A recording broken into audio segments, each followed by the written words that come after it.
video tutorial. Today we're going to be making one of our favourites, the coffee and walnut cake with walnut butter. So first off, we've got all of our ingredients measured out, which I'll talk you through the amounts and then you know what you need before you get going. We have 337 grams of margarine, and next we have 337 grams of caster sugar. Pour that into the mixer. We're going to start on a low speed and then we're going to get faster and bring it up to full speed until you have a pale and fluffy sugar and margarine mix.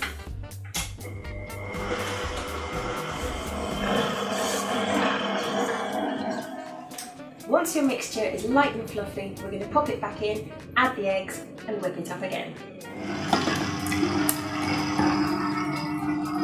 At this point I'm going to lift the mixer up, scrape down the sides of the bowl so that everything's incorporated and then mix it again.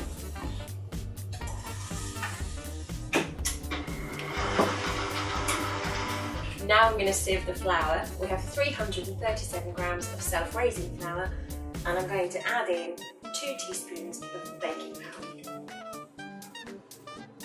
Once you've sieved the flour, we're going to add it to the mix. Just pop a little bit in and then whip it up. Now it's time to whiz up the nuts. Add the coffee, and we've got coffee and walnut cake. So first off, in here we've got 90 grams of walnuts. In this cup, I've got quite a generous amount of coffee granules, and what we're going to do is add some cooled boiled water to this to make quite a thick paste. If we add too much wet liquid, the cake will curdle and we don't really want that.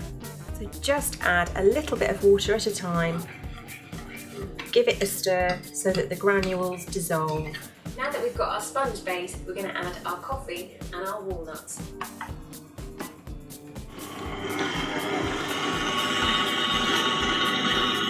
Now we have our cake mix, we're going to pour it into 2 9-inch pre-lined cake tins.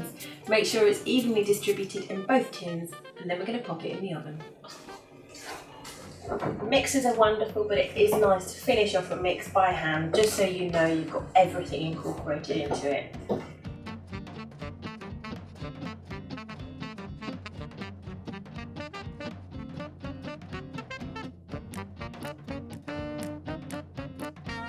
Preheat the oven to 170 degrees, pop them inside and pop the timer on for about 25 minutes. While the cake's baking, we're going to make the coffee butter. Here we have 250 grams of unsalted butter, 1 kilogram of icing sugar, some coffee granules and again some cooled boiled tap water. Melt the butter for 30 seconds in the microwave. Or, if you don't have a microwave, just leave it to chill at room temperature. Pop it into the mixer and whip it on high speed until it changes colour and goes almost white.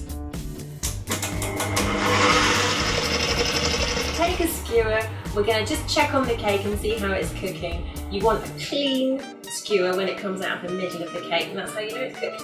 Also, they do sing to you. You can listen to them and they bubble. I'm not just joking. As you can see, that's not yet clean, so I'm going to pop that back in for a few minutes. Next, we're going to add a little bit of powdered sugar, whip it again until we get quite a nice pasty buttercream. A little tip, I've got a damp tea towel here. I'm going to place it over the top of the mixer when I turn the mixer on, and that will catch all of the powdered sugar. Some of the mixers come with a splash guard, but I find this works better. Add some more powdered sugar and mix it in. A lot of people tend to stop here when they think the buttercream is ready. I'm going to keep going. Add in the rest of the powdered sugar and then I'm going to get the coffee paste ready to add in once that thickens up. Give it a stir just to make sure all of the grains dissolve.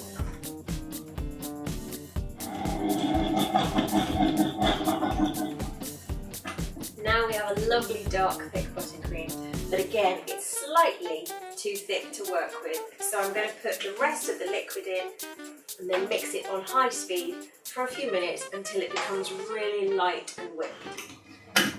You can see how that's changed colour now. It's nice and pale and fluffy and that will be perfectly spreadable. That one's ready. Leave them to cool in the tin for 10 minutes before tipping them out onto the cooling racks. Now it's time for the walnut brittle. Melt some caster sugar. When the sugar starts to caramelise, shake it a little bit. Do not stir it, just loosen up the crystals. Once the caramel is a lovely golden brown, pour it over the walnuts. Leave the brittle to cool and then later we'll snap it into smaller pieces. Now the brittle has cooled, we can snap it into chunks. It's up to you what size chunks you go for. I like quite a big piece. Mind your fingers because it can be quite sharp on the edges. That kind of size is ideal. Now we're going to tip the cake out. Okay, now it's time to decorate the cake. So what I've done is transferred the cake base onto, we're using a cake board, but you could use a regular plate. And I have a piping bag. These are the reusable ones you can pick up in most good supermarkets. And I have a 2D Wilton flower tip. Now, these can be used on cupcakes for making a beautiful rose effect, but they can also be used for general piping. I'm going to use it today because it gives a really beautiful swirl to the buttercream. Open up the piping bag, drop the nozzle in, squeeze it to the end, and then take your thumb and forefinger and just pinch it back. Pull it through so that the piping bag is about 1 centimetre down from the top. Fold the top of the piping bag over, open it up and hold on to it. And then we're going to take our buttercream and clip a dollop inside the piping bag. We're going to fill it about 2/3, squeeze together and twist. Keep the piping bag between your thumb and forefinger and squeeze it down until you just see the buttercream come out of the top. What I'm going to do is pipe some buttercream around the edge of the cake, then we're going to fill the middle, pop the top on, and then ice the top. Just gently squeeze. As you lift off from the cake, you release the pressure on the piping bag. So squeeze, pull up, release, and repeat. When you've filled the middle, pop the top on, gently pick it up and flip it over, and drop it into place.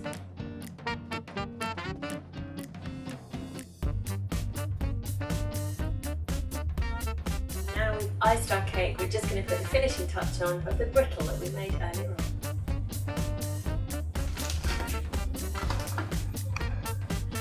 Here we have our finished coffee and walnut cake with walnut brittle. I've made myself a cheeky cup of tea. I'm going to sit down and have a slice of this. I hope you've enjoyed watching and good luck with your bakes.